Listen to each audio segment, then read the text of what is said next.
আজকে আমি পোয়া মাছ রান্না করব। এখানে মশলা দিয়েছি, আদা বাটা, জিরা বাটা, রসুন বাটা, পেঁয়াজ বাটা, শুকনো লঙ্কার গুঁড়ো, লবণ, হলুদ। মশলাটা আমার কষানো হয়ে গেছে। এখন আমি কিছুটা আলু সিদ্ধ করে রেখেছিলাম, সেটা কড়াইতে দিয়ে দিচ্ছি। এখন আমি ভালো করে মিশিয়ে নেব।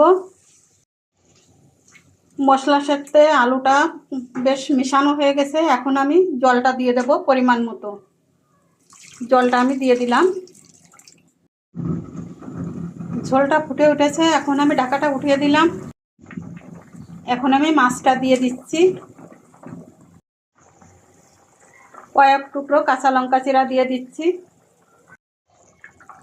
রান্নাটা আমার হয়ে গেছে। এখন একটু ভাজা জিরার গুঁড়ো দিয়ে দিচ্ছি।